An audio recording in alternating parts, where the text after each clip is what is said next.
Alors pour ce premier thread d'horreur, eh bien je vais vous le lire tel qu'il était posté sur le Reddit français. Bonjour, c'est mon premier post et il est possible que je fasse des fautes de français. N'hésitez surtout pas à me le faire remarquer. Si possible, j'aimerais être un peu rassuré car j'assimile encore mal ce qui s'est passé. Je raconte ça surtout pour me soulager personnellement, car cette anecdote me hante encore un peu. Je suis un garçon japonais, j'ai un peu plus de 20 ans et ça s'est passé il y a quelques temps. Je précise que depuis que je suis en France, j'ai toujours été assez sexualisé de par mes origines. Les gens plus vieux me posaient beaucoup de questions intimes et les gens de mon âge criaient Yamete Kudasai. Bon là je vous avoue qu'il faut la ref et c'est vraiment ce qu'il y avait écrit dans le thread. Je suis petit en taille et plutôt mignon. Mais dans le sens mignon comme un hamster, pas vraiment mignon dans le sens attirant. Et j'ai l'air d'être beaucoup plus jeune que mon âge, on me donne souvent 13-14 ans. J'aime sortir le soir dans les bars. Et c'est toujours les vieux hommes, 50, 60 ans, un petit peu creepy qui m'abordent. Le truc, c'est que je ne sais pas vraiment m'imposer. À l'époque, je vivais en campagne où il y avait seulement peu de bus qui passaient. À la dernière station, je devais encore marcher 30 minutes le temps d'arriver chez moi. Le tout sur un chemin éclairé avec peu de lampadaires et tout autour des champs d'agriculture. Il y avait même un petit peu de forêt. Et une nuit, un gars de 50 ans environ qui était dans le même bar que moi descend au même arrêt. D'ailleurs, on s'était jamais parlé. Il commence à marcher derrière moi et nous étions seuls. Puis il se rapproche et me demande si j'ai un briquet. Il poursuit la conversation et il était plutôt sympa. Je précise que dans le village où je vivais, eh bien tout le monde était sociable et se connaissait. Alors même si je le reconnaissais pas, c'était possible qu'on se fréquente de vue. Sans prévenir, il a mis sa main sur mon épaule. Je l'ai retiré et il m'a demandé si je voulais venir chez lui. J'ai répondu que non et que j'avais 15 ans. Ce qui est faux en soi mais crédible. Il m'a dit alors: oh, dans ce cas, je vais te montrer quelque chose que tu ne dois pas connaître. J'ai refusé et accéléré le pas pour le dépasser. Et je lui ai fait signe que je voulais écourter la conversation. Je le voyais s'approcher de moi de plus en plus. J'en étais à trottiner, puis à courir. Et finalement, c'était juste moi qui sprintais et lui qui me poursuivait. J'ai couru à travers un champ car il n'était pas éclairé et j'ai tracé vers la forêt. J'entendais ses pas dans les champs, ça me stressait. Je suis resté dans la forêt, caché pendant plusieurs heures. De minuit à 2 heures du matin, je pense. J'étais terrorisé, j'entendais tous les bruits de la forêt. Je pensais que c'était lui. Finalement, je suis rentré chez moi en longeant les champs. Je pensais ne pas réussir à m'endormir. J'avais tellement peur qu'il me suive jusqu'à chez moi. Finalement, c'est l'inverse qui s'est passé. J'ai dormi pendant plus de 12 heures. Le lendemain, pour me rendre en ville, j'ai pris le même bus car je ne possède pas de voiture. Et j'espère que ce que je vais dire ne sera pas interprété comme raciste. Pardonnez-moi d'avance, mais j'ai encore du mal à différencier les visages occidentaux. Surtout lorsque les personnes ont un certain âge. Je vous rappelle qu'il est japonais au cas où. Je croyais le voir partout. Je suis encore à ce jour terrorisé, même si j'ai déménagé pour d'autres raisons, mais ça a tout de même contribué. Voilà, cher monsieur, j'espère que nous ne reverrons plus jamais. Alors je peux clairement comprendre que la personne qui a posté ce thread n'ait plus envie de revoir ce monsieur. Notre ami lui fait croire qu'il est mineur et normalement ça devrait mettre un signal d'alarme dans la tête du vieux. Mais non, au contraire, il lui dit bah viens chez moi encore plus. C'est clairement pas bon signe, on le sait, le mec voulait pas aller regarder un petit truc sur Netflix. Bon, peut-être que tu passeras par là, donc t'as bien fait de courir dans les champs et dans la forêt pour te cacher. On est content qu'il te soit rien arrivé et nous on va passer au second thread d'horreur.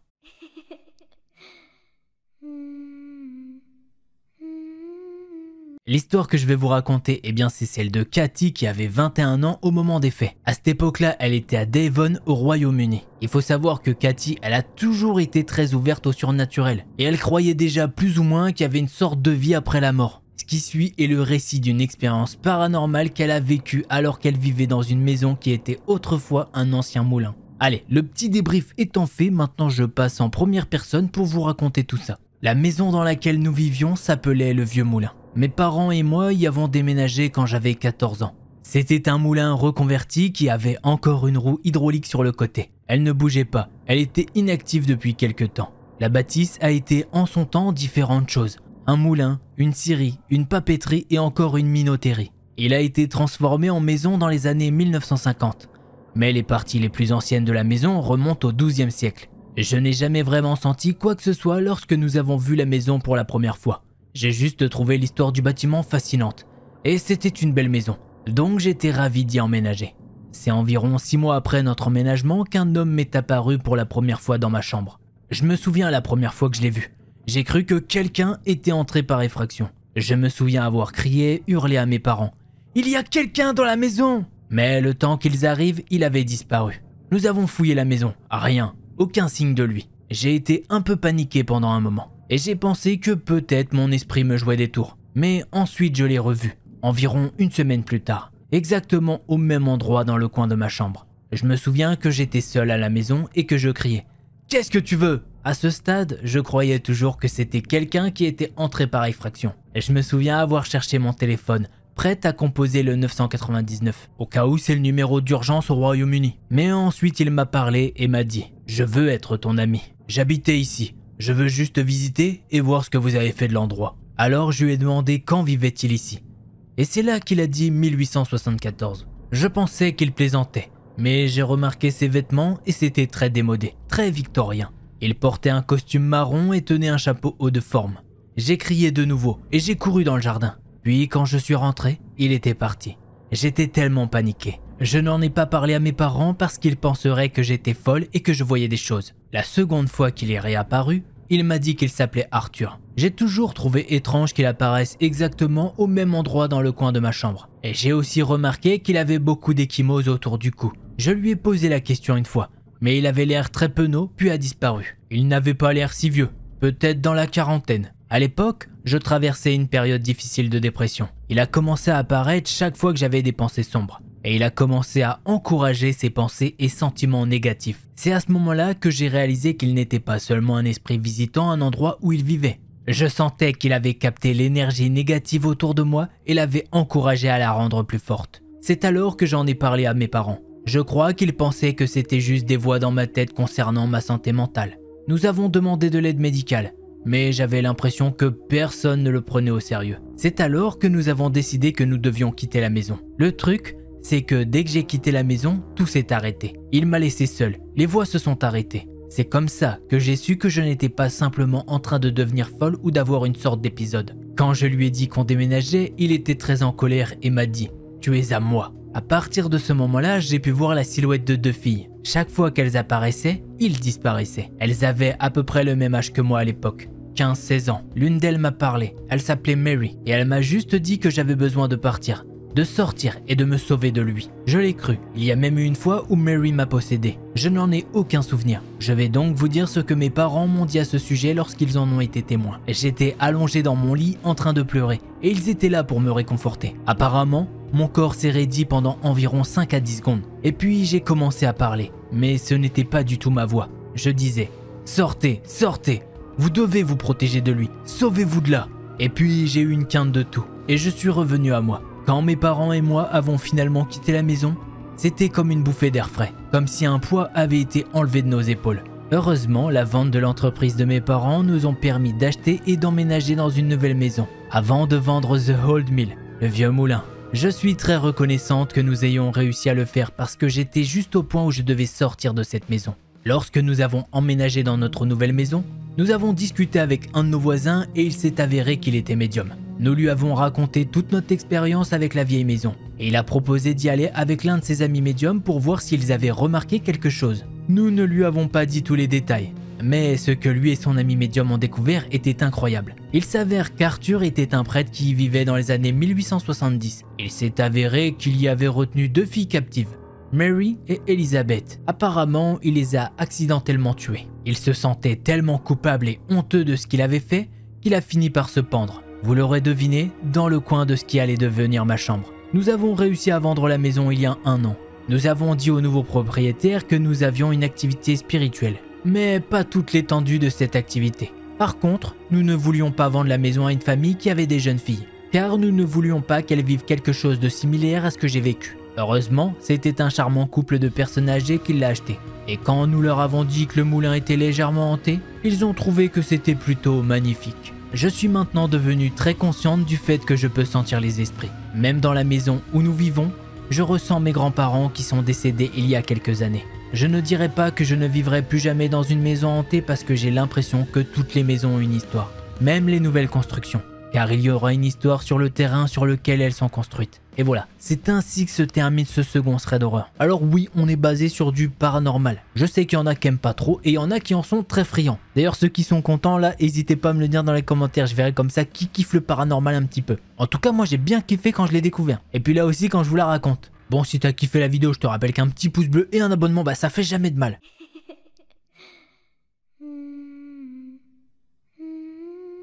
Tout d'abord, pour commencer, je suis un père célibataire d'un adolescent de 14 ans. Sa mère est malheureusement décédée lors de l'accouchement. Et je me suis donc retrouvé avec mon plus grand chagrin et la plus grande joie à la fois. L'élever tout seul a été toute une tâche. Mais j'ai reçu beaucoup d'aide et d'indications de la part de mes parents et des parents de ma défunte épouse. Jason est un bon garçon. Il a de bonnes notes. Il est respectueux et compréhensif et n'essaye pas de faire de ma vie un enfer. Ce qui change de ce que je peux entendre de la part d'autres parents d'adolescents. Mais Jason, par contre, a toujours eu un problème persistant tout au long de sa vie. Le sommeil. Il a toujours eu des difficultés à dormir. D'abord quand il n'était qu'un bébé, puis un enfant d'âge préscolaire, à l'école primaire et même maintenant. Un adolescent éprouvant exactement les mêmes problèmes. Nous sommes allés chez des médecins et ils nous ont dit qu'il souffrait d'insomnie. Moi, de mon côté, je leur faisais totalement confiance jusqu'à récemment. Il est venu dans ma chambre vers minuit il y a 3 semaines et m'a réveillé. Bon, même si, à vrai dire, je ne dormais pas encore. « Papa, j'arrive pas à dormir. » Je l'ai regardé et j'ai pu voir qu'il était effrayé, presque terrifié. Je pouvais remarquer ça à ses légers tremblements et à la façon dont il se tenait. Je lui ai donc répondu « Qu'est-ce qui ne va pas, mon fiston ?» Jason a jeté un coup d'œil à la porte qui est maintenant fermée et a tressailli. « Papa, c'est juste que... » Il tapotait ses doigts sur ses bras croisés. Il n'avait pas l'air gêné ou effrayé comme ça aurait été le cas s'il avait cassé quelque chose, ou si encore il avait fait quelque chose de mal. Cette fois, il avait presque l'air confus, incapable de formuler des mots. « Tu sais, il y a toujours une silhouette sombre dans ma chambre. C'est juste qu'elle me regarde pendant que je dors. Je peux sentir ses yeux sur moi. » Sa voix était tremblante. Je pouvais voir les larmes se former dans ses yeux. Il était complètement terrifié et il est tombé dans mes bras en se mettant à sangloter. Maintenant, normalement, n'importe quel parent croirait que c'est un mauvais rêve. Mais j'ai pensé au pire, qu'il y avait bien un intrus dans sa chambre. Après qu'il se soit suffisamment calmé, je lui ai dit que j'allais voir dans sa chambre et vérifier. Donc, comme dans les films d'horreur, j'ai pris un couteau de cuisine. J'ai parcouru tout l'appartement sur la pointe des pieds, pour voir s'il y avait des intrus ou des preuves d'effraction. Et à la fin, je n'ai rien trouvé. Mais curieusement, la porte de son placard était entrouverte. Alors que je retournais dans ma chambre, je l'ai entendu crier mon nom et j'ai couru à l'intérieur avec mon couteau prêt. « Papa, il était là !» Jason pointait du doigt le coin le plus sombre de la pièce, sanglotant de façon incontrôlable. Au final, je n'ai trouvé personne et il a dormi avec moi cette nuit-là. Ces événements n'arrêtaient pas de se produire tous les 2 jours et à chaque fois, Jason venait dans ma chambre et tremblait. Il disait que cette chose sombre le traquait et se rapprochait chaque nuit. À la fin de la semaine, il se faufilait même tout seul dans mon lit, sans me réveiller. Et je le trouvais là, le matin. Il y a 2 semaines, j'ai commandé un ensemble bon marché de caméras de sécurité assez simples. Je les ai installées dans tout l'appartement pendant qu'il était à l'école, dont une dans sa chambre. Oui, je sais que la vie privée des adolescents est importante, et je ne devrais probablement pas mettre de caméra dans l'appartement. Surtout sa chambre, mais j'avais besoin d'aller au fond de cette chose qui se passait. Et puis de toute façon, j'avais prévu de les retirer après 1 ou 2 semaines. Le lendemain matin, j'ai retrouvé Jason recroquevillé à côté de moi dans mon lit. C'était un samedi, donc je n'avais pas de travail, et je me suis glissé tranquillement hors du lit pour ne pas le réveiller. Je me suis fait un café tout en allumant l'ordinateur portable. J'ai parcouru les caméras et les images enregistrées et d'ailleurs la qualité n'était pas la plus folle. Mais les caméras étaient bon marché, alors à quoi je m'attendais? La chambre de Jason était plutôt calme toute la nuit. À partir du moment où il s'est mis au lit jusqu'au moment où il est sorti et qu'il est venu dans ma chambre, il n'a pas bougé une seule fois, pas un seul instant. J'ai essayé d'améliorer les images, de les rendre un petit peu plus lumineuses, de voir les coins les plus sombres de la pièce, mais il faisait encore trop sombre. Quand j'ai regardé les images accélérées pour la 3e fois, j'ai finalement remarqué quelque chose. Alors que Jason était au lit, son placard était fermé. Et peu de temps après son départ, son placard s'est légèrement ouvert. J'ai trouvé le moment exact où c'est arrivé, environ 2 minutes après son départ. J'ai ralenti la séquence et le putain de placard s'est ouvert tout seul. Même moi, j'étais paniqué maintenant. Je suis tout de suite allé sur Amazon et j'ai commandé des caméras de vision nocturne. Et je vais pas vous le cacher, elles coûtent une petite fortune. Les 2 jours suivants, j'ai continué à observer les images. La 2e nuit, Jason n'est pas venu dans ma chambre et il n'a jamais bougé de sa position de sommeil jusqu'à ce que je le réveille. Son placard est également resté fermé la 2e nuit. Mais la 1re nuit, après son départ, il s'est rouvert peu de temps après. Une fois les nouvelles caméras arrivées, je les ai installées dans sa chambre et j'ai revu les images le lendemain matin. Jason est resté éveillé très tard cette nuit-là, presque jusqu'à 2 h du matin. Et il ne s'est pas couché dans sa chambre, il est venu directement dans la mienne. Cette fois, j'ai regardé le placard avec une telle intensité que j'ai pensé que moi-même je pourrais l'ouvrir rien qu'en y pensant. Et bien sûr, 2 ou 3 minutes plus tard, il s'est ouvert. J'ai zoomé autant que possible et j'ai ralenti le métrage. Et c'est là que je l'ai vu. Une ombre traversa la pièce en une fraction de seconde. Elle passa devant le placard et la fraction de seconde suivante, le placard s'ouvrit. Je l'ai ralenti encore plus. Je l'ai revu encore et encore. Je n'ai pas pu distinguer la silhouette. C'était simplement une tache d'ombre. J'ai soupiré et je suis allé dans ma chambre pour réveiller Jason. Ces derniers jours, j'ai dû le réveiller car il dormait assez longtemps. Et même après avoir dormi pendant plus de 12 heures, il avait toujours l'air fatigué. Cerne sous les yeux. La nuit suivante était la dernière nuit où Jason était éveillé. Je me suis réveillé avec lui en train de dormir à côté de moi. Comme d'habitude ces 2 dernières semaines. Je me suis éclipsé tranquillement et j'ai continué ma routine matinale de café et j'ai regardé les images. Il est encore resté éveillé tard, 3 heures du matin. J'ai envisagé de le gronder pour être resté éveillé si tard un soir d'école. Mais alors que je parcourais les images, j'ai remarqué quelque chose d'étrange cette fois-ci. La porte du placard ne s'est pas ouverte pendant la nuit. Et j'ai trouvé ça vraiment bizarre. Alors j'ai décidé de regarder les images des anciennes caméras qui étaient encore installées un petit peu partout, y compris dans ma chambre. Et c'est là que ma mâchoire est tombée et que je l'ai vue. Claire comme le jour, l'ombre d'une main squelettique planait juste au-dessus de mon fils, sur le mur derrière lui. J'ai couru dans ma chambre et j'ai essayé de le réveiller doucement, comme je le faisais tous les matins, mais il n'a pas bougé. Puis j'ai essayé la violence, je l'ai secoué et je lui ai crié de se réveiller, mais il ne l'a pas fait. J'ai alors appelé l'ambulance n'ayant plus rien à faire. Il a été diagnostiqué dans le coma. J'ai continué à regarder ces enregistrements encore et encore, datant d'il y a quelques semaines, et j'ai trouvé quelque chose d'encore plus horrible. Chaque nuit, alors que Jason venait dans ma chambre pour dormir, l'ombre le suivait. Je regardais à travers plusieurs caméras alors que l'ombre filait de sa chambre, dans le couloir, dans la cuisine, puis dans la mienne. Le tout en quelques secondes. Puis là, dans ma chambre, il se dressait juste au-dessus de lui, se rapprochant de plus en plus chaque nuit.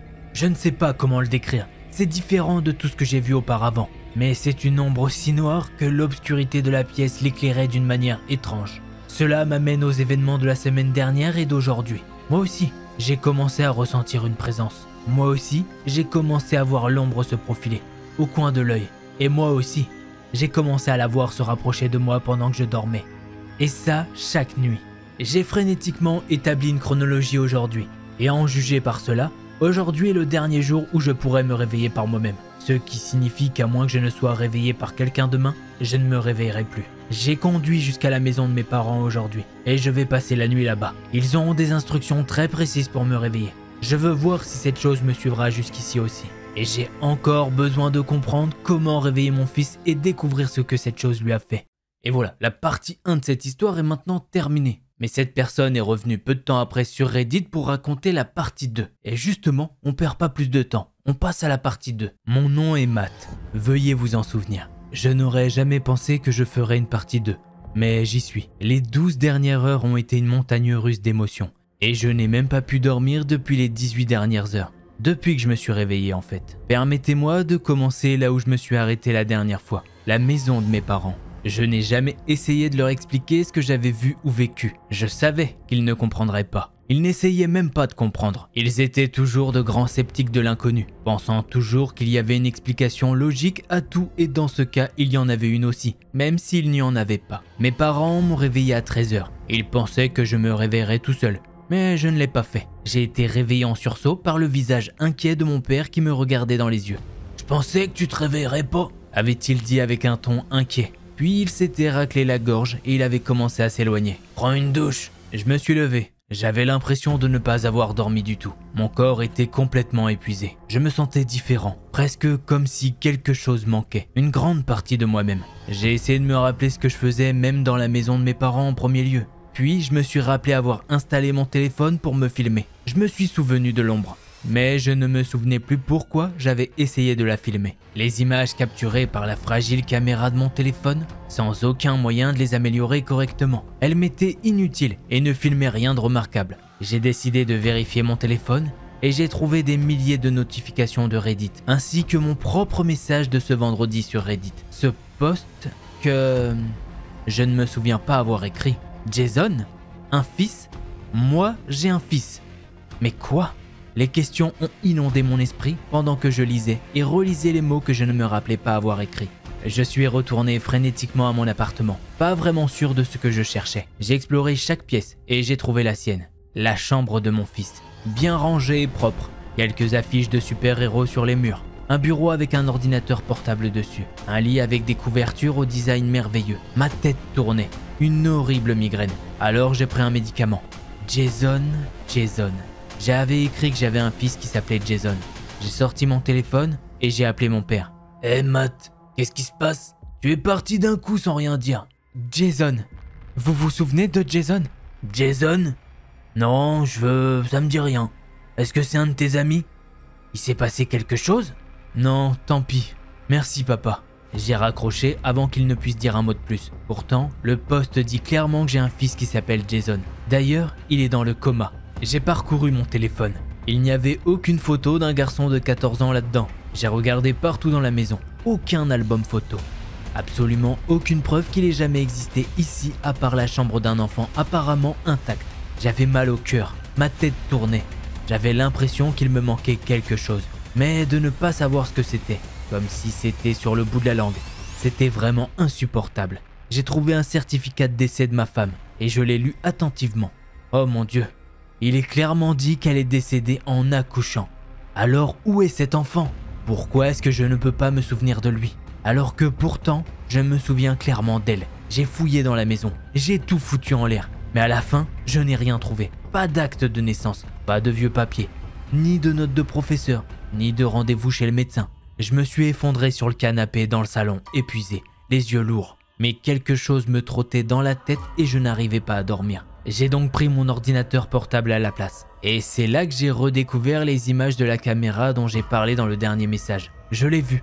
J'ai clairement vu mon fils, Jason, dont je ne me souvenais pas, grimpant dans mon lit à 3h du matin. J'ai vu la chose, ou la silhouette sombre, sa main squelettique planant au-dessus de lui. Puis, en avançant jusqu'au matin, je me suis vu crier et le secouer pour le réveiller. Mais il ne s'est jamais réveillé. Je me suis précipité à l'hôpital où je pensais l'avoir laissé. J'avais besoin de le voir. Jason, j'ai besoin de voir Jason. C'est ce que j'ai dit à la réceptionniste essoufflée. Jason? Je ne pense pas que nous ayons un patient nommé Jason ici. La jeune femme a répondu sans me regarder. Mais si, un garçon de 14 ans dans le coma. Oh, il s'appelle Jason. Vous êtes son tuteur? Quoi? Je vais avoir besoin d'une pièce d'identité s'il vous plaît. J'ai sorti mon passeport et je lui ai tendu. Avez-vous aussi sa carte d'identité? Je ne sais pas. Alors j'ai bien peur de ne pas pouvoir vous laisser le voir. Elle m'a finalement regardé dans les yeux, avec ce regard de regret. Écoutez, attendez, j'ai la preuve que c'est mon fils. J'ai des vidéos de lui vivant dans mon appartement. Laissez-moi aller chercher mon ordinateur portable dans ma voiture. Avant qu'elle ne me réponde, je me suis enfui. Et vous le croyez ou non, mon ordinateur portable a disparu. Il n'y avait littéralement aucune preuve d'une infraction dans ma voiture. Je ne suis pas retourné à l'hôpital, ça ne servait à rien. J'ai sorti mon téléphone et j'ai relu le post. J'avais besoin de m'assurer que je n'allais pas devenir fou. C'était sûr que j'avais l'impression de l'être. Comment est-il possible d'oublier qu'on a un enfant? Comment est-il possible que le reste du monde l'oublie aussi? J'ai vu quelques messages privés et l'un d'eux a attiré mon attention. Je sais à quoi tu as affaire. C'était peut-être aussi bien un troll, mais je n'avais rien à perdre alors j'ai répondu. Aidez-moi s'il vous plaît. Je suis retourné à mon appartement. J'ai pensé à dormir pendant tout le trajet. Mais une voix au fond de mon esprit me disait de ne pas le faire. Ne dors pas, Matt, tu vas le regretter. J'ai observé l'état lamentable de mon appartement, alors que j'ai senti mon téléphone vibrer dans ma poche. J'ai allumé la bouilloire pour un café et j'ai vérifié mes messages privés. Cette chose, c'est une entité tout droit sortie de vos pires cauchemars. Elle entre dans votre vie comme un parasite pendant la paralysie du sommeil. Et elle se rapproche de vous, drainant votre force vitale elle-même en le faisant. Le message suivant est arrivé. Il s'attaque à vous lorsque vous êtes le plus vulnérable, dans un état de sommeil. Plus il est attaché longtemps à vous, plus vous vous sentirez fatigué chaque nuit et il vous épuisera, jusqu'à ce que la quantité de sommeil saine habituelle ne puisse plus recharger votre corps. C'est ce qui est arrivé à votre fils. Son énergie s'est épuisée. Il a besoin de plus de sommeil que jamais pour pouvoir se réveiller. Et cette chose ne le laissera pas. Cette chose, eh bien, elle peut se diviser. Elle garde ses victimes paralysées, afin qu'elles ne puissent pas se réveiller d'elles-mêmes. Et une fois que vous êtes assez faible, elles ne peuvent pas non plus être réveillées par quelqu'un d'autre. Cela continuera à le vider jusqu'au jour de sa mort. C'est complètement fou. Je me souviens de cette ombre, ce sentiment étrange de quelqu'un qui me surveillait constamment. Et j'en ai également parlé dans mon dernier message. Comment ça s'appelle? J'ai demandé ça et juste après une autre question m'est venue. Et comment diable a-t-il effacé quelqu'un de mon existence? C'est compliqué, je vais te donner une adresse. Viens là-bas et quoi qu'il arrive, ne dors pas. J'ai mis l'adresse dans le GPS et c'était à 1h30 de route. J'ai fait le plein de café et je suis tout de suite monté dans ma voiture. Pendant tout le trajet, j'ai senti la présence à l'arrière de mon cou et je pouvais voir de légères ombres bouger au coin de l'œil. Mais quand j'ai regardé vers elle, tout était aussi immobile que de la glace. Après la fin de l'atroce 1h30, j'ai envoyé un message à l'homme mystérieux. Je suis ici. L'adresse était celle d'une vieille maison presque abandonnée. Je suis sorti de ma voiture et je me suis dirigé vers la porte d'entrée. Elle s'est ouverte et un vieil homme à l'air de sans-abri avec une longue barbe sale et des cheveux grisonnants se tenait là, me regardant de haut en bas. « Monsieur ?» J'ai demandé et il m'a fait signe d'entrer. L'intérieur de la maison n'avait rien à voir avec l'extérieur. C'était propre et bien rangé, et chaque recoin et crevasse était éclairé d'une lumière aveuglante. Ils ne peuvent pas exister là où il n'y a pas d'ombre. Il a dit ça comme s'il s'attendait à ma question. Chaque morceau de meuble était fait de verre transparent. Il n'y avait pas un seul objet qui projetait une ombre, à part nous deux. Et même alors, les lumières éliminaient nos ombres. Il me fit signe de m'asseoir par terre. Essayez de vous redresser. Ne laissez aucune ombre projetée par votre corps. Je me suis assis avec mes jambes allongées et mes bras à côté de moi. Et il s'est assis en face de moi, reflétant ma position. Il m'a regardé un long moment, et j'avais du mal à me concentrer. Les lumières étaient insupportablement brillantes. Comme j'étais sur le point de parler, il l'a fait en premier. Cette chose n'a pas de nom. Il y en a beaucoup qui vous rendent visite pendant votre sommeil. Certaines bonnes, d'autres choses mauvaises. Votre esprit est entre éveillé et endormi. C'est entre ces deux endroits que ces démons vous attendent. Dans l'obscurité. La plupart ne peuvent que vous effrayer. Ils ne peuvent causer aucun mal. Mais il y en a peu, comme celui sur vos mains qui peuvent causer beaucoup de mal. Comment s'en débarrasser? Il fit signe de la main. Il m'a fait un signe de la main pour que je regarde la maison. Une fois qu'il est rentré, seule la lumière peut l'éloigner de toi. Tu ne dors pas? Toujours endolori par le long trajet jusqu'ici, je croise instinctivement les jambes. L'homme me regarde avec une telle intensité que seul mon père me donne quand je me comporte mal quand j'étais enfant. Ne fais pas d'ombre. En entendant ça, j'ai directement décroisé les jambes. Bien sûr que si, je dors. Mais je dors avec une lumière vive. Au fil du temps, sa connexion avec vous s'affaiblit. Elle finit par perdre tout intérêt pour vous. Comment cette chose a-t-elle effacé l'existence de mon fils? Je ne me souviens pas du tout de lui. Jason, c'est ça? Ça, je ne sais pas. Cette chose n'a pas ce genre de pouvoir. Ce qui signifie que vous pourriez avoir plus d'une de ces choses avec vous. Là, ses yeux s'écarquillèrent alors qu'il se levait. Je ne peux pas t'en dire plus. Tu dois partir maintenant. Mais pourquoi tu m'as invité ici alors? Ça n'a plus d'importance. J'ai répondu à suffisamment de questions. Assure-toi qu'il n'y a pas une seule ombre dans ta maison si tu veux survivre. Et je suis désolé pour ton fils. Mais il semble qu'il soit trop loin. Après qu'il m'ait essentiellement jeté dehors, je me suis assis dans ma voiture pendant un long moment. J'ai décidé que je voulais voir mon fils. J'ai démarré la voiture et j'ai conduit jusqu'au parking de l'hôpital. Quand je suis revenu, il était 23h. Une nouvelle réceptionniste s'est assise à la réception et j'ai essayé d'expliquer ma situation de la manière la plus logique et la meilleure possible. Allez, s'il vous plaît, laissez-moi juste le voir. Même à travers une fenêtre, ça va aller. Elle m'a regardé avec une expression conflictuelle. Très bien, allez, vous n'avez que 5 minutes. Elle m'a conduit dans sa chambre et il était là, le garçon des vidéos, étendu là dans l'obscurité. Je l'ai observé à travers la fenêtre, souhaitant me souvenir de tout ce qu'il signifiait autrefois pour moi. Une ombre bougeait au coin de mon œil et je la suivais. Une silhouette sombre était dans la chambre avec mon fils, comme si elle se cachait dans le coin. « Hé !» J'ai crié et la réceptionniste est revenue en courant. « Il y a quelqu'un là-bas !» Elle s'est précipitée dans la pièce et a allumé la lumière. Et j'étais juste derrière elle. Il n'y avait rien là-bas. Elle poussait un soupir de soulagement. « Vous devez y aller, monsieur. »« Non, s'il vous plaît, vous devez me croire. Il y avait cette ombre. Je l'ai vue, je le jure. Calmez-vous, monsieur. Il n'y a rien dans la pièce. » C'est là que mes émotions ont commencé à péter un câble et j'ai commencé à pleurer. La réceptionniste m'a ramené dans le hall et je me suis juste assis et j'ai sangloté. Après que toutes mes larmes se soient taries, je suis revenu sur mon téléphone et j'ai regardé à nouveau le post Reddit. Ensuite, j'ai décidé de demander l'aide pour une mise à jour. J'ai demandé si quelqu'un savait comment faire en sorte que le monde se souvienne. Comment me souvenir de son existence. S'il vous plaît, pour l'amour de Dieu, dites-le moi. Je peux voir les infirmières partager des chuchotements étouffés.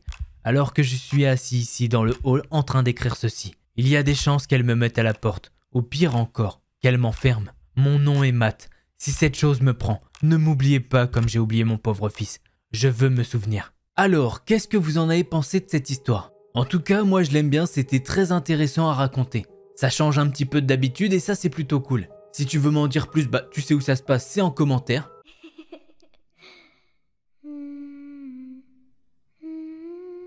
Eh bien, l'histoire que je vais vous raconter, c'est celle d'Evie. Tout commence le matin du 14 février 2018. À l'époque, elle est à l'université et le campus est bondé de monde. Les garçons y courent partout avec des cadeaux pour leurs copines. Et les filles font de même, elles offrent des cadeaux à leurs copains. Et ceux qui sont célibataires, bah déjà ils pleurent un petit peu et ils s'offrent du chocolat pour se réconforter. En somme, bah tout semble normal. Evie n'est pas populaire en soi, mais elle connaît tout le monde et tout le monde la connaît. Mais elle préfère ne côtoyer qu'un petit groupe d'amis proches, car voir trop de monde la rend anxieuse. Pendant cette journée, et surtout au déjeuner, eh bien Evie elle sait qu'il y aura ses amis habituels, c'est-à-dire 2 filles, Alex et Mia, 3 garçons, Nico, Adrien et Elijah. À la Saint-Valentin, Evie elle sait que ça va la rendre anxieuse cette journée-là, puisqu'il va y avoir beaucoup de monde à leur table. Puisque Adrien, bah son ami, il attire beaucoup de filles, et Mia, elle est très séduisante et il y a beaucoup de mecs qui veulent sortir avec elle. Donc arrive le moment de déjeuner et bingo, ce que je vous ai décrit plus haut va se produire. Il y a plein de monde à sa table. Elle s'installe quand même, mais au bout d'un moment, elle n'en peut plus. Il y a toujours plus de monde qui arrive. Du coup, elle décide de se glisser hors de son groupe et de se diriger vers sa cachette secrète. Ce n'est rien d'autre qu'un banc qui est loin dans le champ caché par les arbres. Personne n'y va, donc c'est un super endroit pour reprendre son souffle. Elle s'installe alors sur le banc, elle lit son petit livre. Quand d'un coup, elle entend quelque chose se rapprocher. Elle lève directement les yeux pour voir un type. C'est pas n'importe quel type justement, c'est Emmanuel. Quand Evie voit Emmanuel, elle panique immédiatement. Puisque pour elle, le gars il a toujours des gestes déplacés ou des pensées carrément. Chaque jour, ce gars-là, il s'impose à Evie. Il la serre dans ses bras comme ça au hasard quand elle s'y attend pas. Il essaye toujours de lui embrasser et il lui dit qu'il l'aime bien. Et croyez-le ou non, eh bien Evie le voit toujours dans son quartier. Alors que lui n'habite pas du tout le même quartier qu'elle. D'ailleurs, son quartier à lui, il est pas juste à côté du sien. Non, il est à l'opposé. Mais cette fois, Evie décide de la jouer cool. Et elle continue de lire quand d'un coup, il lui attrape son livre des mains. Là, Evie lui crie dessus. « Eh mais qu'est-ce que tu fous mec ?» « Ah désolé, je veux juste ton attention. » Forcément, Evie elle est très en colère. Mais elle essaye de se calmer et elle lui dit « Qu'est-ce que tu veux sérieusement ?» Emmanuel lui répond alors « Je t'aime vraiment. Et je veux que tu sois ma petite amie. Je te jure que je te traiterai comme une reine. » Après avoir dit ça, il lui tend une boîte de chocolat et un adorable ours en peluche. Evie au début elle se dit c'est quand même un beau geste. Mais bon, elle en veut pas de lui, du coup elle lui dit qu'elle est pas intéressée. Et au moment où elle finit de dire cette phrase, eh bien le comportement d'Emmanuel a radicalement changé. Il est passé de gentil et calme à colérique. Il lui crie dessus et lui dit qu'il ne comprend pas pourquoi elle ne sort pas avec lui. Il lui dit qu'elle ne trouvera jamais quelqu'un d'aussi bien que lui et d'aussi génial. À ce moment-là, Evie elle comprend qu'il y a quelque chose qui va pas et elle décide de se lever. Le truc c'est qu'il l'attrape au niveau du bras et assez fermement. Avant qu'elle parte, il la force à l'embrasser avec sa langue toute dégueulasse. Elle essaye de le repousser tant bien que mal mais malheureusement il est trop fort pour elle. Alors Evie commence à crier à l'aide à plein poumon. Là c'est simple, qu'est-ce qu'il va faire? Le gars il va lui couvrir la bouche avec sa main. Evie, notre petite championne, elle va ouvrir sa bouche et elle va lui mordre la main. Mais c'est pas tout, elle va pouvoir se retourner et lui mettre un coup de pied dans les cacahuètes. Alors forcément, il est choqué et il se plie de douleur. Evie, elle arrive à se libérer et elle court vers son groupe d'amis. Emmanuel crie derrière elle et lui dit qu'il va la retrouver et la tuer. Elle continue de courir et vraiment très loin, eh bien elle peut voir le service de sécurité de l'université. Donc elle se dit que quelqu'un les a peut-être prévenus. Mais ils sont vraiment très loin. Donc pour elle, elle trouve plus logique d'aller se mettre en sécurité avec son groupe d'amis. Elle continue de courir et elle tombe sur Adrien. Elle l'a directement serré dans ses bras et elle a pleuré. Adrien n'a rien fait de spécial.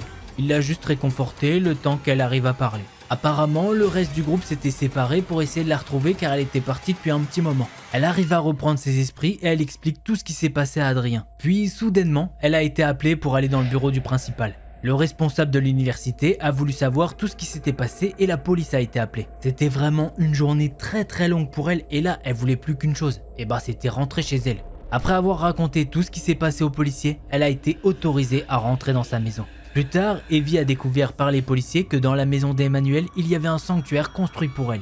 Le gars avait mis des photos d'elle dans toutes les situations possibles. Pendant qu'elle promenait son chien, pendant qu'elle mangeait dans son salon, ou bien même des photos d'elle pendant qu'elle était en train de se changer. Enfin bref, pour elle c'était vraiment une histoire effrayante. Elle espère ne jamais revoir Emmanuel. Franchement, je te le dis, on n'a tous pas envie de voir Emmanuel. C'est le genre de gars qui n'arrive pas à comprendre que non, c'est non. Bon, comme vous l'avez vu, le petit tips, un coup de pied dans les cacahuètes, ça fait toujours le boulot. Je vous le dis, visez les cacahuètes, il faut le faire, ouais. Allez, on va maintenant passer au second thread d'horreur de cette vidéo.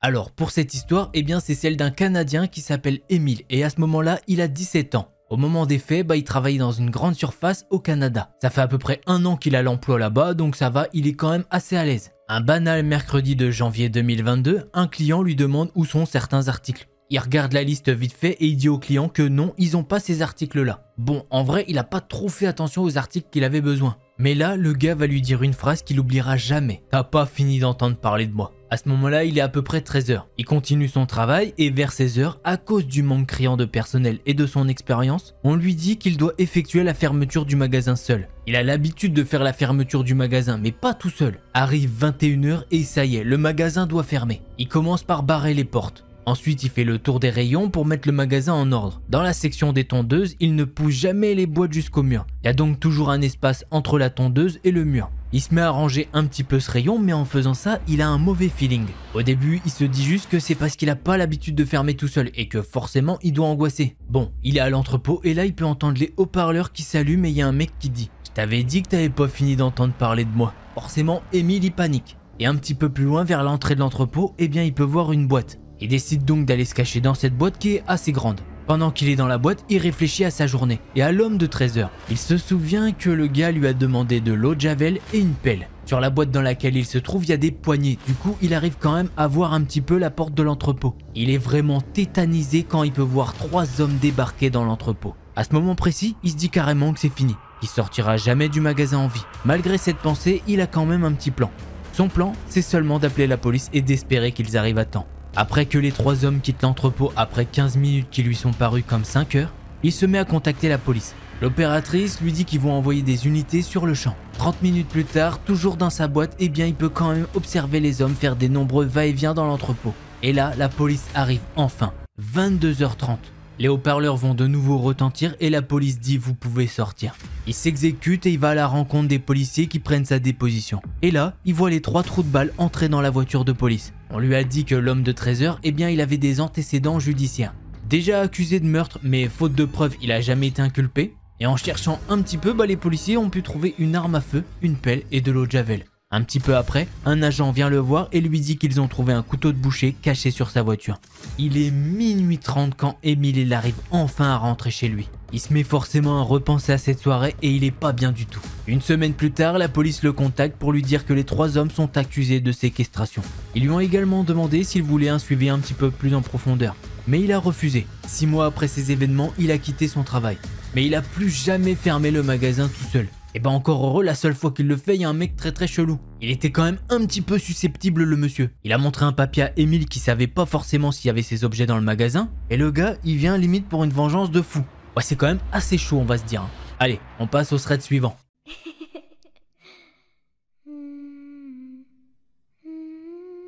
Alors pour ce thread d'horreur, je vais te le faire en première personne étant donné que je l'aime bien. Y a pas plus de raison à aller chercher ou quoi. Bonjour à tous, je tiens tout d'abord à me présenter. Je suis Aurélie et mon histoire s'est passée lorsque j'avais 14 ans. J'ai pris beaucoup de temps avant de prendre la décision de la poster, car à chaque fois que j'y repense, je suis vraiment mal à l'aise. Tout débute un mardi. Et à l'époque, le mardi soir vers 18h, ma mère m'emmenait chez mon amie Ariana, car elle partait travailler à 18h et revenait aux alentours de 6h du matin. Ma mère était policière et elle travaillait de nuit le mardi et le jeudi soir. Mais ce jour, ma tante nous avait appelé pour nous prévenir du décès de ma grand-mère, ce qui avait l'effet de m'attrister plus que tout, puisque ma grand-mère était vraiment tout ce que j'avais avec ma mère. Donc, dès que la vie scolaire avait annoncé mon prénom et qu'on m'avait annoncé son décès, ma mère est directement venue me chercher car j'étais en pleurs et je ne pouvais plus m'arrêter. Donc vous imaginez bien qu'à 18h, j'avais tout sauf envie d'aller chez mon ami. Après quelques négociations avec ma mère, j'ai pu rester à la maison, après avoir prévenu Ariana que je ne viendrais pas ce mardi. Avant de partir,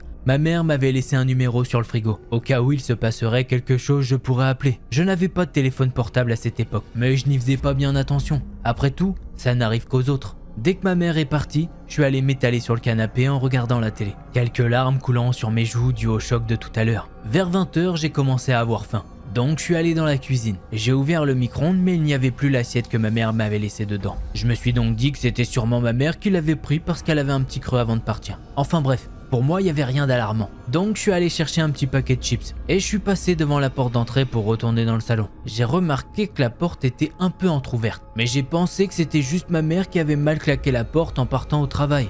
Donc je suis allé la refermer. Mais le problème, une trentaine de minutes après, j'avais vraiment très soif. Et donc je voulais me lever pour aller dans la cuisine chercher un verre d'eau. Mais j'ai vu que la porte d'entrée était encore ouverte alors que je l'avais fermée il y a pas longtemps. Mais là, je me suis dit que j'avais psychoté et que j'avais oublié de refermer la porte tout à l'heure. Il y avait toujours rien d'inquiétant pour moi à ce moment-là. Ensuite, aux alentours de 23 h, je me sentais fatigué et j'ai voulu aller dormir, donc aller dans ma chambre. Je suis monté à l'étage, mais dès que j'ai tenu la poignée de la porte pour entrer dans ma chambre, mon instinct a radicalement pris le dessus et je suis juste descendu en bas en sprintant dans les escaliers. Puis je me suis souvenu de ce qui s'est passé auparavant et je suis directement allé chercher le post-it avec le numéro que ma mère m'avait laissé sur le frigo. J'ai attrapé le téléphone fixe et j'ai ouvert la porte. Je suis sorti de la maison. Tant pis si j'étais en pyjama, ridicule. J'ai couru le plus loin possible et j'ai appelé le numéro. C'était en fait celui des voisins qui ont dû venir me chercher à des bornes de chez eux parce que j'étais vraiment parti loin. Ils ont appelé la police et surtout ma mère. Les policiers sont rentrés dans la maison et ma mère m'a raconté que la première chose qu'ils ont vue était cet homme, assis sur le canapé, en train de regarder la télé. Et il mangeait l'assiette que ma mère m'avait laissée dans le micro-ondes et que je n'avais pas trouvée, puisque oui, il l'avait pris avant moi. Après avoir examiné l'homme, on a découvert que c'était en fait un homme qui faisait du trafic d'organes. Et il comptait me tuer moi pour vendre mes organes. Car d'après lui, j'étais une élue et que je valais une fortune. Je reste traumatisé à vie. Le trafic d'êtres humains ne devrait pas exister. C'est une chose vraiment horrible. Alors faites attention à vous tous. Alors au cas où, je crois que le thread, c'est un thread américain ou en tout cas c'était sur Reddit anglais. Donc ça peut arriver, hein, t'inquiète pas. Enfin même en France ça peut arriver, j'ai envie de dire malheureusement. Mais bon, heureusement notre petite Aurélie, elle s'en est sortie tranquille. Et elle a quand même eu quelques réflexes alors que pourtant, je vous rappelle, elle était quand même dans un état de choc. Elle a malheureusement perdu sa grand-mère ce jour-là. Allez, on passe maintenant au thread suivant.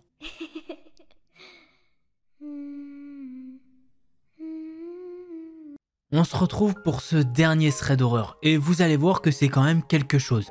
Je peux pas t'en dire beaucoup plus, j'ai pas envie de te spoil, mais quand même la fille du thread n'a pas beaucoup de chance. Tu vas voir, je te laisse découvrir ça. Bonsoir à tous. Je ne sais pas exactement pourquoi j'écris cette histoire maintenant. J'en ai peut-être encore besoin. Je ne comprends pas exactement ce qu'il s'est passé. Il y a 1 an et demi, je faisais mon stage de Master 1 dans une ville du nord de la France. Bien que j'avais fait mes études dans cette ville cette année-là, le Covid et tout ce qui va avec ne m'avait pas permis de vraiment me faire des amis ou de découvrir les environs. Cependant, pendant mon stage, j'ai eu l'occasion de rencontrer de nouvelles personnes, notamment un gars avec qui j'ai commencé une relation. Ce que je vais vous raconter se passe au mois de juillet. C'était le début de l'été, mais ce qui me tracassait le plus, c'était surtout ma soutenance de stage. Je suis d'un naturel très angoissé, et cela se décuple avec les oraux.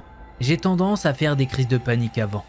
Alors vous vous doutez bien que le week-end avant ma soutenance, qui était un lundi matin, je n'avais pas du tout dormi. J'avais toujours fonctionné de cette façon avant les partiels. Je ne tenais que par le stress et le sucre. Dès que j'en arrêtais un des deux, je m'effondrais. Par chance, tout s'était bien passé. Et je devais passer la soirée avec mon copain de l'époque. J'étais aux anges, mais avec le stress redescendu, je commençais à ressentir les effets de la fatigue. Une petite ellipse jusqu'au soir. Je le rejoins, on passe la fin de l'après-midi ensemble. Il reçoit un appel vers 20 h. Il s'excuse puis va dans sa chambre. Il revient livide, en pleurs et me dit qu'on doit rompre. Sur le coup, je ne comprends pas. J'essaye d'avoir des explications et il craque. Et il m'annonce qu'il a une copine depuis des années et qu'il la trompe avec moi. Même si c'était sur le coup, une véritable histoire d'horreur pour moi. Ce n'est pas la partie d'intérêt de ce post. Mais pour remettre dans le contexte, je n'ai pas dormi depuis plus de 72 heures. Je n'ai pas mangé depuis 48 heures. Je suis en manque de sucre et la personne que j'aimais de tout mon cœur m'annonce qu'il était en couple et qu'il allait la rejoindre. Je commence à me sentir faible.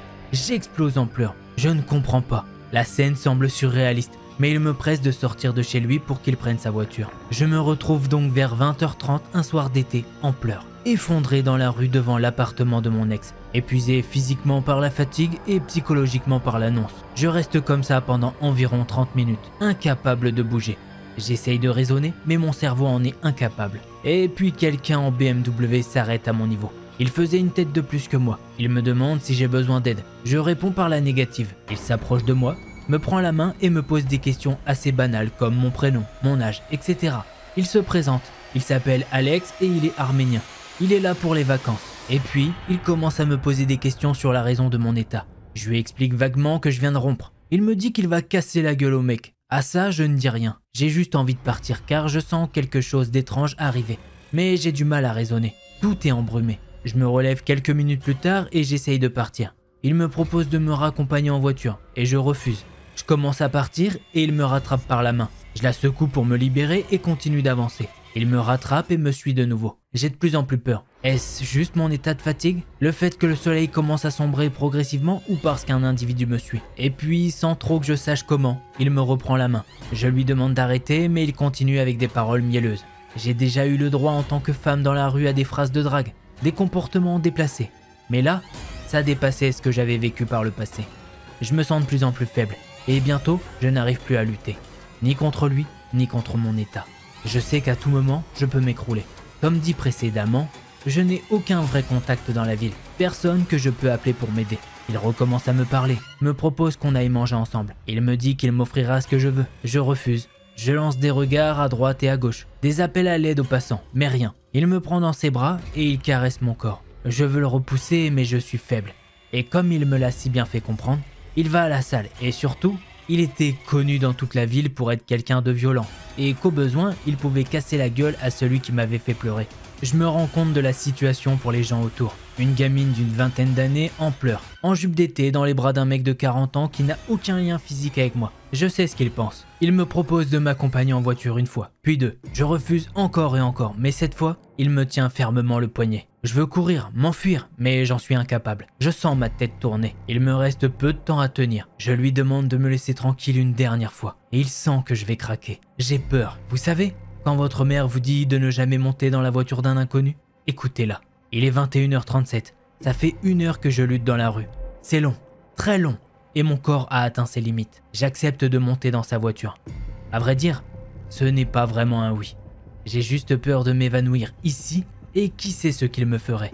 Grave erreur de ma part. J'ai à peine le temps de m'attacher qu'il démarre, sans me demander mon adresse. Il me dit juste une phrase. Tu peux appeler les flics si ça te rassure. Ça peut paraître étrange, mais ce fut la phrase qui me fit vraiment comprendre que quelque chose n'allait pas. Qui conseille ça? Et surtout, qu'est-ce que je vais leur dire? Que j'ai accepté de monter dans la voiture d'un inconnu? Je pense, et j'en suis même sûr avec le recul, que ce n'était qu'une technique pour me mettre en confiance, car ils savaient que je ne les appellerais pas. Je vois la voiture rouler, encore et encore plus vite, au-delà de la recommandation dans la ville. On arrive au niveau de la gare. Une voiture de sport s'arrête à notre niveau au feu. J'essaye de sortir, mais la porte est fermée. Un jeune, sensiblement de mon âge, est au volant. Ils se mettent à parler par vitre interposée avec des signes. Je ne comprends rien si ce n'est qu'Alex me désigne et il dit « On voit ça plus tard ». Les seules paroles de la discussion. La voiture accélère et reprend son chemin vers la sortie de la ville. Je vois le panneau se rapprocher encore et encore. Il continue de me proposer d'aller manger, boire un coup, m'acheter ce que je veux et ensuite, il me propose de quitter mon job. Il me dit qu'il m'en trouvera un. Et là, je le sens. Sa main sur ma cuisse, remonter ma jupe. J'ai peur. Je décale mes jambes. J'essaye plusieurs fois de lui indiquer la route, mais rien. Il ne m'écoute pas. Il insiste pour qu'on mange ensemble. Je refuse une énième fois. Il me tend alors une boîte de chewing-gum et je refuse. Il insiste et se montre violent, me forçant à en prendre un. J'ai vraiment peur. Mais sans doute encore une fois par la fatigue entière que je ressens, j'accepte. Je prends le chewing-gum. Il vérifie bien que je le mets dans ma bouche et il tourne la tête seulement à ce moment-là. Je me dis sans doute la seule phrase cohérente depuis le début de la soirée. Mathilde, quoi qu'il t'arrive, tu ne croques pas. Qu'importe ce qui se passe, tu ne mâches pas. Et à la moindre occasion, tu le jettes. Ça devait faire 10 minutes que j'étais en voiture. Je me souviens d'une fonctionnalité sur les téléphones. Le SOS. Je sais que personne dans cette fichue liste, ma sœur et mes parents, ne pouvaient me venir en aide. Mais lui ne le savait pas. Je presse le bouton d'arrêt plusieurs fois. Le décompte arrive et je vois le nom de ma sœur, le numéro du SAMU et de la police s'afficher. Je relève les yeux et il fixe mon téléphone. Il a bien vu. Je redemande lentement de prendre la route à gauche pour aller chez moi. Et il tourne. Miracle. Je lui montre le chemin depuis Maps. Il suit le virage d'après puis accélère de nouveau dans une autre direction en me disant qu'on va manger juste à côté. Je represse le bouton d'urgence et lui dis de suivre mes indications. Je hurle que je veux rentrer chez moi. Là, il m'écoute. Je refuse de lui donner mon adresse exacte. Je veux juste être déposé à la fois assez près pour courir au besoin et assez loin pour ne pas qu'il voie la direction de ma résidence. Après 15 minutes, on arrive dans une rue passante non loin de chez moi. Je lui demande de s'arrêter, il obtempère. Je m'apprête à sortir mais la porte est toujours verrouillée. Je me retourne vers lui et il me demande d'échanger nos numéros. Je veux juste sortir. J'accepte me disant que je n'enverrai juste pas de SMS Comme ça, il ne connaîtra pas mon numéro. Mais il me force à l'appeler. Je le fais donc à contre-cœur. Il me dit que c'est dommage car il avait le job parfait pour moi. Et bien payé en plus pour un travail qui fournit du plaisir. Il appuie sur le bouton pour déverrouiller les portes. Je me tourne et m'apprête à m'élancer quand il dépose sur ma tête une casquette BMW. Avec des grosses traces de sueur sur le tissu. Tout ça en souvenir de sa charmante compagnie. Je m'en fiche sur le moment. Je veux juste sortir, je me sauve. Je tourne dans la rue, m'assure qu'il ne soit pas là et m'engouffre dans l'immeuble. Je crache le chewing-gum et m'écroule en pleurs encore une fois dans mon lit. Je tombe de fatigue quelques minutes plus tard. J'ai eu peur, certes, qu'il se passe quelque chose. Mais je pense que j'ai encore plus de questions les semaines qui suivirent. En 1, il m'a appelé plusieurs jours de suite. Plusieurs fois. Il m'a envoyé des SMS. Et j'ai vu sa voiture rôder dans les alentours pendant plusieurs semaines. En 2, son numéro de téléphone ne correspondait pas d'après l'annuaire en ligne ni au nom qu'il m'a donné. Ni au lieu de résidence, environ 4 heures de route. En 3, j'ai découvert que quelques mois plus tard, un réseau de proxénétisme tenu par des Arméniens a été démantelé dans cette ville.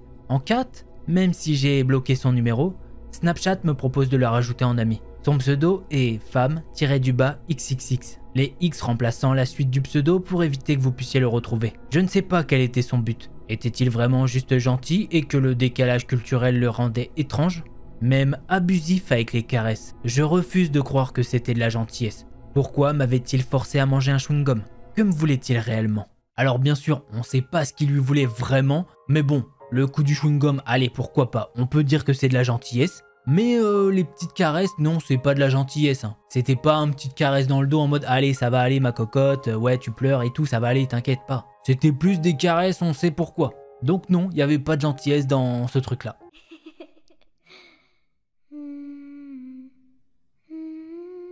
Cela s'est passé il y a probablement 5 ou 6 ans. Je pense que j'avais 18 ans à l'époque. Pour commencer, je vivais dans une ville où les quartiers et les forêts se mélangent en quelque sorte. Il y a beaucoup de zones boisées où les gens vont faire des feux de joie et des fêtes. Un soir, après avoir découvert que tous nos spots habituels étaient bondés de monde, j'ai proposé d'aller dans un endroit où j'avais été plusieurs fois à proximité. J'y étais allé plusieurs fois, mais seulement pendant la journée. La rue où nous nous garons est peut-être à 50 mètres de la limite des arbres. C'est le quartier moyen de classe moyenne, rien de fou ne s'y passe vraiment. Alors on entre, on allume un feu de joie et on passe tous un bon moment. Certains d'entre nous boivent et fument un peu, moi y compris. Environ 45 minutes passent et je suis un petit peu ivre, mais rien de grave.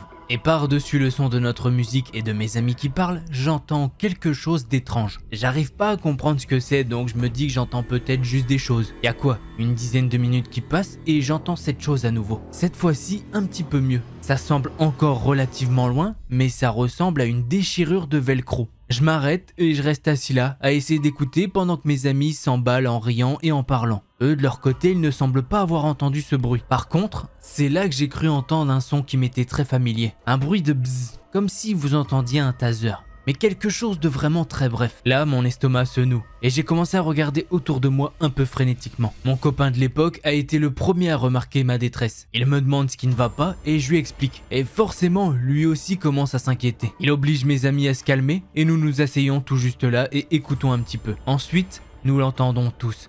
Ce fameux bzzz électrique. Encore très bref, mais on reconnaît tous ce bruit. Nous commençons tous à paniquer un peu. Et nous avons rapidement éteint le feu en nous demandant ce que c'était et d'où ça venait exactement. Nous avons tous peur de sortir. Il n'y a peut-être que 50 mètres à pied de la rue, mais il fait noir. Nous rassemblons tous le courage de marcher enfin sur le chemin et nous ne rencontrons personne. Nous arrivons enfin dans la rue et commençons à marcher vers nos voitures, riant nerveusement et appréciant d'être à nouveau sous les réverbères. Et là, je le vois en première. Il marche vers nous.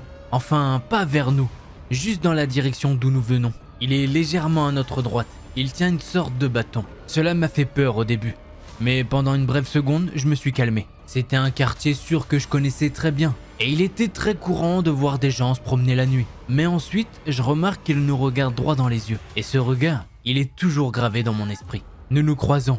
Mes amis et moi sommes tous silencieux alors que nous croisons le regard de cet homme. Et c'est là que la chose bizarre est arrivée. Il n'a pas rompu le contact visuel, mais il se met à sourire avec un putain de sourire effrayant. Et ses yeux, je vous en parle même pas, ils sont grands ouverts. Comme je vous l'ai dit, il tient dans sa main un bâton. L'extrémité de ce bâton va s'allumer et on va entendre le même bruit que l'on a entendu toute cette soirée. Ce fameux bzzz, mais cette fois-ci beaucoup plus fort. Dans sa main, il tient un putain d'aiguillon à bétail. Nous vivons dans une ville, Pas de terre agricole à proximité.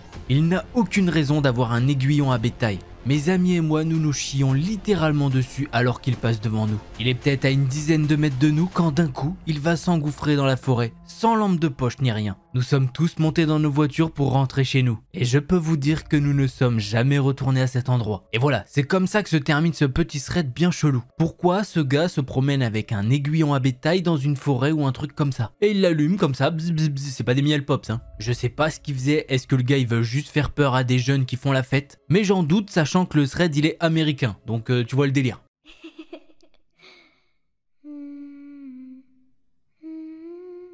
Allez, pour ce thread d'horreur que je vais vous raconter, on va dire que la fille s'appelle Léa, puisque je vous le rappelle que c'est un truc sur Reddit anglais et qu'elle n'a pas donné son prénom. Faut bien lui en créer un. Il y a quelques jours, elle promène son chien autour du lac de sa copropriété comme elle le fait toujours. Il était quoi, 18h30 et le ciel s'assombrissait un petit peu. Sa chienne, c'est une Golden Retriever et elle est très amicale avec les gens et les autres chiens.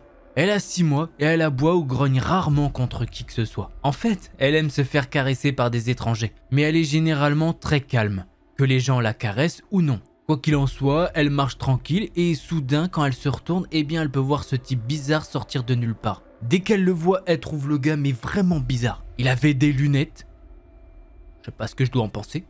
Mais bref, il marchait quand même bizarrement, c'était comme s'il était nerveux. Bon, à ce moment-là, il est encore loin de Léa et de sa chienne. Donc techniquement, elle pense pas que le gars il était nerveux à cause de sa chienne. Au bout d'un moment, cet homme il va combler la distance. Donc Léa, elle va s'arrêter et elle va se déplacer sur le côté comme elle le fait d'habitude pour laisser passer les gens. Elle fait ça parce que c'est beaucoup plus simple que les gens marchent derrière elle. Parce que sinon sa chienne, elle s'arrête constamment et elle regarde en arrière en bougeant sa queue. Ah bah oui, elle est impatiente d'être caressée. Mais ça, c'est ce qu'elle fait d'habitude. Puisque au lieu de ça, et bah là, sa chienne commence à s'agiter et à grogner nerveusement en regardant ce gars. Léa, elle essaye de calmer sa chienne et elle sourit à ce gars pour être amicale. Mais justement, ce type chelou l'a regardé avec un visage sérieux. Et il a commencé à sortir quelque chose de son sac à dos. À ce stade, sa chienne, elle commence juste à aboyer. Et elle, de son côté, eh bien, elle a un mauvais pressentiment et surtout un frisson qui lui parcourt le dos. Pendant une seconde, elle a pensé au fait que le gars avait peut-être une arme ou quelque chose dans ce genre. Mais le gars a continué à marcher, la regardant tout en attrapant son sac à dos. Et bien évidemment, la chienne fait son boulot, elle continue à aboyer. Léa, elle s'excuse pour le comportement de sa chienne et elle essaye de lui dire que son chien normalement ne se comporte pas comme ça. Là, normalement, un gars normal devrait dire oui, bon bah c'est pas très grave. Non, non, non, il l'a regardé avec un visage mais vraiment furieux. Il a le visage de quelqu'un qui a loupé une opportunité. Bon, finalement, le gars les dépasse et sa chienne arrête d'aboyer, mais elle est toujours agitée. Forcément, en voyant ça, Léa, elle essaye de calmer sa chienne du mieux qu'elle peut. Mais pendant qu'elle fait ça, elle peut voir que le gars est en train de se cacher derrière des maisons. Alors que normalement, il aurait dû continuer sur le chemin du lac. Il n'y a aucune raison d'aller se cacher derrière une maison. En voyant ce petit manège, Léa, elle se dit que c'est quand même très bizarre. À moins que ce soit un raccourci pour aller quelque part, c'est pas normal d'aller là-bas. Elle pense à une autre hypothèse si jamais, oui, peut-être qu'il a peur des chiens et que là, vraiment, il est en train de se faire pipi dessus. Mais il y a quand même très peu de chance. Après un petit moment, la balade de Léa et sa chienne recommence tout ce qu'il y a de plus normal. Sauf qu'arrivé vers la fin de la balade, eh bien sa chienne recommence ce petit manège. Elle est agitée et elle se met à aboyer. Léa regarde la direction où sa chienne aboie et là, elle peut voir le même gars de tout à l'heure. Sauf que cette fois-ci, il se met à courir vers elle avec quelque chose à la main. Elle cherche pas à comprendre ce que c'était dans sa main, elle s'est juste mise à courir le plus vite possible. Heureusement, comme je vous l'ai dit, elles étaient à la fin de la balade, du coup, elles ont pu retourner chez elles en sécurité. Mais je peux vous dire qu'elles n'oublieront jamais cette soirée-là. Léa ne sait pas ce que le gars lui voulait.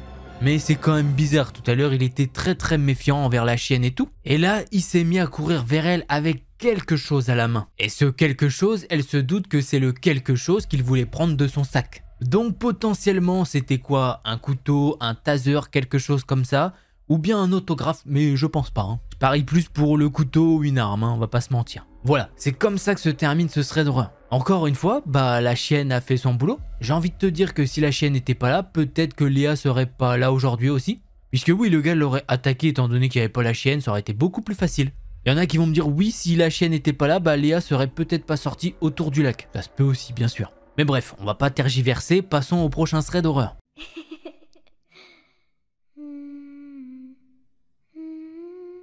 Samedi, je travaillais à mon travail de caissière dans la caisse libre-service lorsque j'ai rencontré un client très étrange. Tout a commencé lorsqu'un homme un peu chauve qui avait l'air d'avoir la soixantaine m'a fait signe d'aller à son registre pour de l'aide. Il a commencé à me demander de l'aider à faire biper ses articles, affirmant qu'il n'arrivait pas à trouver les codes barres. Je trouvais ça un petit peu étrange.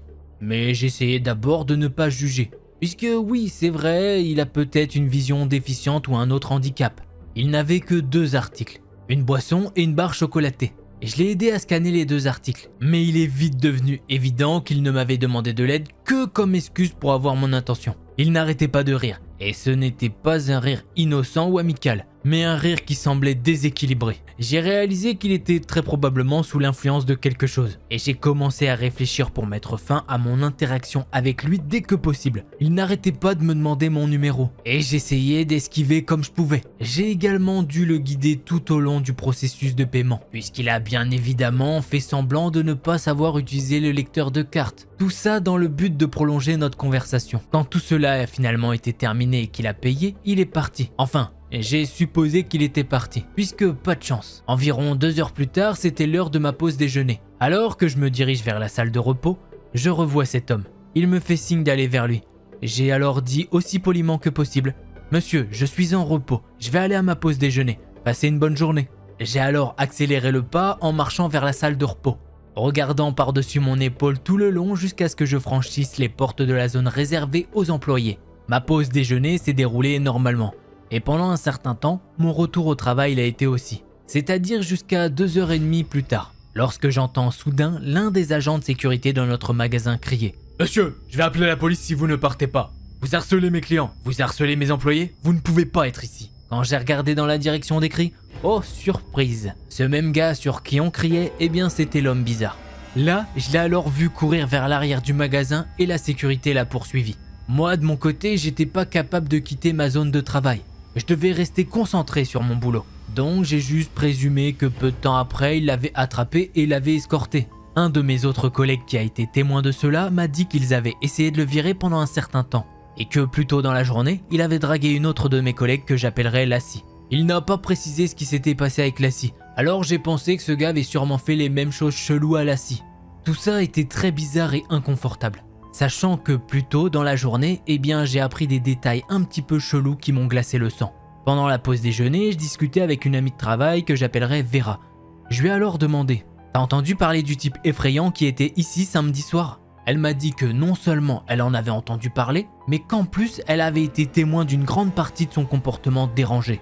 Elle m'a dit que l'homme a essayé de flirter avec Lassie. Lassie lui a fermement dit qu'elle était mineure. Et vous voulez connaître sa réponse? Eh bien, le gars lui a répondu « Ça va, j'aime les filles de 13 ans. » Bien évidemment, ce jour-là, Lassie, elle était tellement anxieuse qu'elle a fini par rentrer plus tôt à la maison. J'ai alors dit à Vera que l'homme avait essayé de flirter avec moi aussi. Et j'ai alors réalisé l'horreur. Je suis actuellement dans la mi-vingtaine, mais je peux facilement passer pour une adolescente. Vera a alors rajouté que l'homme n'avait pas quitté le magasin avant minuit quand il a fermé. Et même alors, il est resté dehors dans le parking pendant des heures. J'ai repensé à l'heure qu'il était quand j'ai rencontré l'homme pour la première fois samedi. Et j'ai calculé qu'il devait être dans le magasin depuis plus de 8 heures au moins. Pour couronner le tout, j'ai l'habitude de rentrer chez moi à pied. Mais ce soir-là, un de mes collègues m'a emmené en voiture. S'il n'avait pas fait ça, j'aurais certainement rencontré cet homme sur le parking.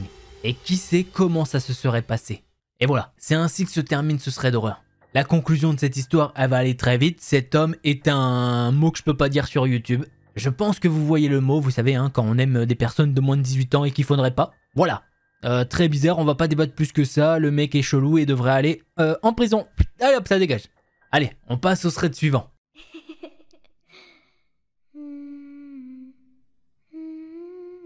Allez, pour ce thread d'horreur, je vais vous la faire à la première personne. D'ailleurs, n'hésitez pas à me dire si vous préférez première personne et troisième personne. Je sais, c'est pas la première fois que je le demande, mais comme on a des nouveaux arrivants, bah savoir ce qu'ils pensent. Allez, on commence tout de suite. Bien le bonjour à tous. Je vais vous raconter un événement qui m'est arrivé tout récemment. Pour des raisons pratiques et économiques, j'utilise le service de taxi. Le prix en forfaitaire, qui me coûte moins cher que de prendre mon véhicule. Surtout vu l'endroit où je vis. J'habite dans un village ultra rural, isolé de toute ville. Et où, forcément, pour aller à la banque ou faire des courses, il faut se taper 10 à 20 km. En règle générale, le service de taxi que j'utilise est ultra professionnel. Véhicule récent, propre, entretenu. Chauffeur amical, toujours une petite conversation random amicale. Toujours à l'heure et presque toujours les mêmes chauffeurs. Et un jour, il y a 3-4 semaines, j'ai droit à un nouveau chauffeur. Jusque-là, rien de spécial. Et là, pareil, service impeccable. On parle de la pluie et du beau temps, rien à redire. Il y a 2 semaines, ce monsieur qui déjà me dit de l'appeler par son prénom, me donne son âge, sa nationalité. Information sortie de nulle part. Et il continue sa conversation en expliquant qu'il a acheté une imprimante connectée, mais qu'il n'arrive pas à la faire reconnaître par son smartphone. J'essaye de lui donner des conseils et ça s'arrête là. Et de nouveau, je l'ai comme chauffeur.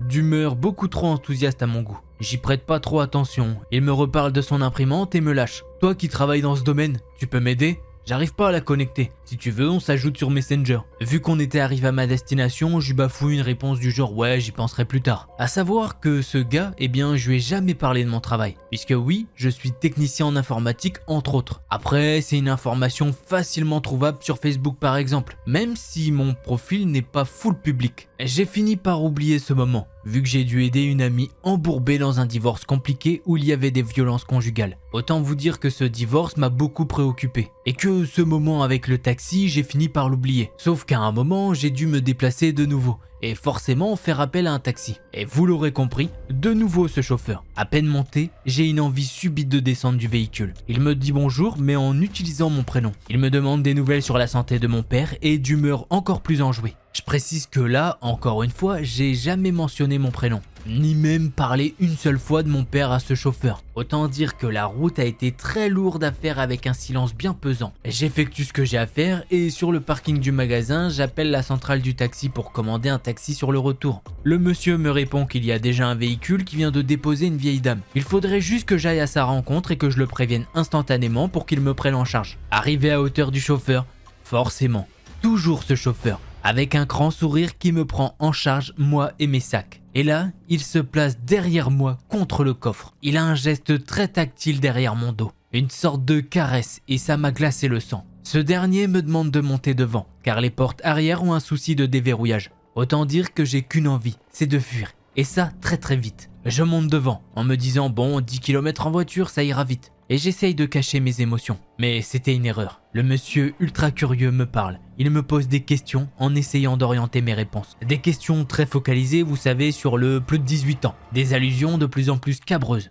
Au bout d'un moment, il me disait les choses de façon directe. Tu finis complètement quand tu termines un homme ? Ah tiens, t'as déjà essayé le cigare marocain ? Allusion au fait que j'avais acheté des cigares. Il a toujours ce sourire malaisant. Et il est limite en train de se toucher l'entrejambe. Et il fait des mouvements tactiles dans ma direction. Alors que pourtant, j'étais limite collé à la portière tenant la poignée. J'avais mes yeux qui fixaient le bouton de déverrouillage centralisé. Et de ce que j'ai pu voir, le bouton n'avait aucun problème en fait. Vu que sur l'ordinateur de bord, il n'y avait aucun avertissement. Et bien entendu, au lieu de prendre le parcours le moins long, il a pris le plus long. Et ça fait passer le temps du trajet de 10 à 15 minutes à plutôt 50 minutes. Il est passé par des endroits ultra isolés et boisés. Je répondais de façon floue à ses commentaires ou j'essayais de faire des petites blagues en cachant mon angoisse de plus en plus forte. Je sais pas et je veux pas savoir où voulait en venir ce mec.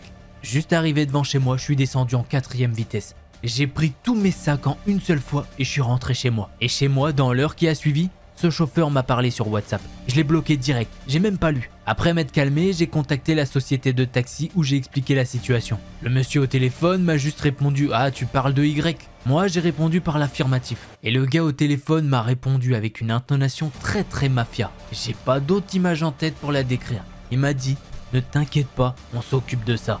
D'un côté, je me suis dit que j'étais peut-être pas la première personne avec qui il tentait ça. Mais j'ai été très choqué par la réponse du gars au téléphone. Le « on s'en occupe » et ben ça m'a fait froid dans le dos. Je vais regarder pour voir s'il n'y a pas un autre service de taxi. Je peux vous le dire, ça me retourne encore le cerveau. Bon, c'est vrai, j'ai oublié de le préciser, surtout pour rester le plus anonyme possible. Je suis un homme belge, ce qui ne change rien que l'on soit une femme, un homme, un adulte, un ado, un enfant, bah ce n'est pas un comportement acceptable. Voilà, c'est comme ça que se termine ce thread d'horreur. En tout cas, très bizarre ce chauffeur quand même. Le gars il sait son prénom alors qu'il lui a jamais demandé. Apparemment, il en connaît un petit peu sur l'état de santé de son père, ce qui est bizarre en soi. Pareil, le gars il le rajoute sur WhatsApp, il lui fait croire que les portes derrière sont coincées. Ah, il se colle à lui vers le coffre. Enfin bref, c'est très bizarre, c'est creepy, j'ai pas envie d'en parler plus. Allez, on passe à autre chose.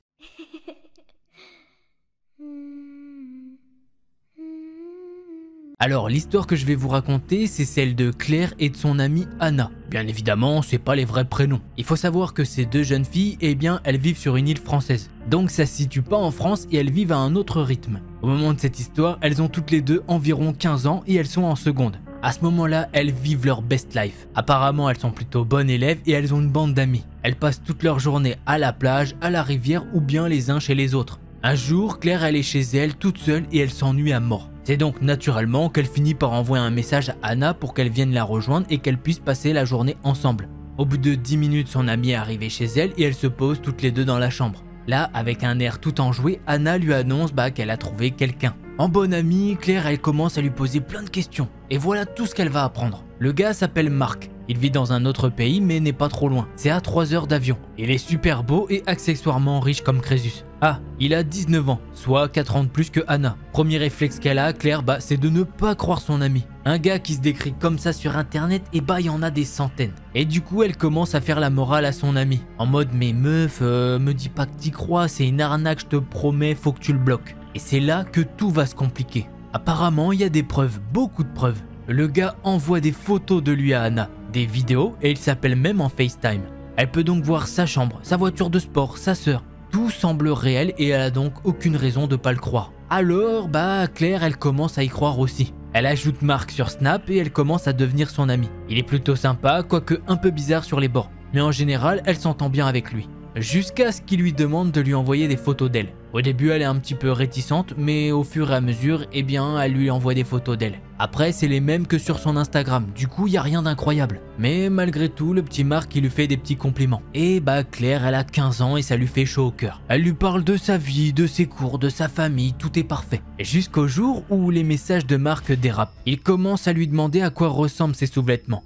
Et il lui demande si elle est encore vierge. Bien sûr, elle le remballe tout de suite et il n'insiste pas sur le coup. Mais ce genre de message, ça devient de plus en plus récurrent. Assez pour que Claire en parle avec Anna qui le prend très mal bien évidemment. C'est donc comme ça qu'elle a mis fin à sa relation avec Marc, mais sans pour autant le bloquer. Ces messages avec Claire n'ont pour autant pas pris fin. Ils continuaient de se parler tous les deux, mais elle se sentait piégée. Ce gars, il était bizarre, mais vraiment. Il l'a manipulée pendant des mois et des mois pour avoir des photos d'elle. Il lui a fait des avances, etc. Jusqu'à ce qu'elle ait le courage de ne plus lui répondre. Après ça, 1 mois s'est passé avant ce fameux jour. C'est un jour de cours classique. Elle est en classe en train de traîner sur Snap quand elle tombe sur une story de Marc. Il faut savoir que lui d'habitude il poste rien du tout. Il faut qu'une seconde à Claire pour qu'elle comprenne que cette story elle est pas normale. En fait cette story c'est Marc à l'hôtel. Mais pas n'importe quel hôtel. C'est l'hôtel qui est à 800 mètres du lycée de Claire. Là, elle va directement voir la carte Snap et oui, il est là, à même pas 500 mètres de son lycée. Premier réflexe qu'elle a, elle envoie directement un message à Anna pour la prévenir. Puisque oui, les deux, elles sont pas dans le même lycée. Après ça, elle envoie un message à Marc à moitié hystérique. Message auquel il répond sans pression qu'il est venu les voir toutes les deux. Et que pour le coup, il attend Claire à la sortie de son lycée. Là, elle s'en veut énormément. Elle se demande pourquoi elle lui a envoyé son emploi du temps. À ce moment-là, elle sait pas quoi faire. Ses parents travaillent beaucoup et elle doit les attendre après la sortie des cours. Et ça, Marc, il le sait. Personne ne sera là pour l'empêcher de venir lui parler. Elle met donc un petit plan au point qui consiste en 1. Ne pas sortir du lycée. Alors oui, on aura vu mieux comme technique ou quoi. Mais à ce moment-là, elle n'arrivait pas à réfléchir à beaucoup de choses. Elle va donc rester dans son lycée 10, 15, 20 minutes. Et pendant ce temps-là, Marc lui envoie des photos de plus en plus proches de son lycée. Et des messages du genre « Claire, t'es où ? Allez, sors, Anna finit dans 30 minutes. On va aller la chercher ensemble. » J'ai pas ton temps, putain, sors. Claire, s'il te plaît, il fait très chaud dehors. Je te vois derrière les grilles, arrête de m'ignorer. Ça, c'est les vrais messages qu'elle a reçus ce jour-là. Et avec ce dernier message, il y a une photo. Et effectivement, c'est une photo d'elle à travers les grilles du lycée. Du coup, Claire, en voyant la photo sur son téléphone, elle se retourne et voit un petit peu dehors. Mais elle voit rien du tout, sachant qu'il y a des travaux d'ouvriers devant le lycée. Il y a des voitures garées un petit peu plus loin, mais aucune trace d'un gars qui est blond comme Marc. Peu de temps après, Claire reçoit un appel de son père lui demandant où elle est. Puisque oui, elle n'est pas à l'endroit habituel où il vient la chercher. En voyant le message de son père, Claire, elle est à 2 doigts de pleurer de soulagement. Elle lui demande donc de la récupérer devant son lycée étant donné qu'elle s'est fait mal à la cheville. Ce qui est bien évidemment faux, mais il fallait le faire venir devant le lycée. Au moment où elle sort du lycée pour rejoindre la voiture de son père, c'est là qu'elle va le voir. Enfin, pas vraiment.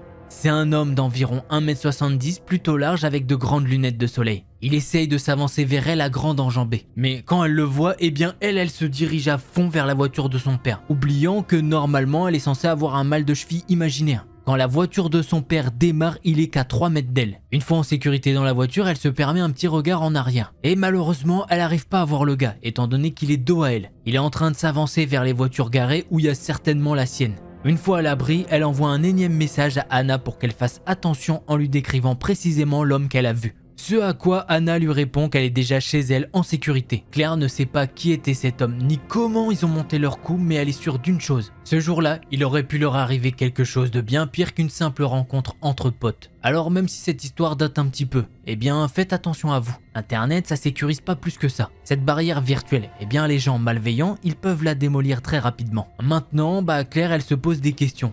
Qu'est-ce que ces gens leur voulaient? Puisque oui, ils étaient clairement plusieurs. Pourquoi ils ne sont pas revenus le lendemain à la sortie de ses cours? Bref, il y a trop de questions dans sa tête. Et ça tombe bien, nous aussi, on a les mêmes questions. Puisque le beau blond, Marc et tout, 19 ans, sûrement les abdos, on connaît avec la voiture de sport. Il existe réellement, oui, ce gars-là, il existe. Mais il doit servir d'appât pour cette organisation, mafia, appelez ça comme vous voulez. Ensuite, il y a des gens qui viennent peut-être enlever de jeunes filles. Et ça, c'est quand même assez grave.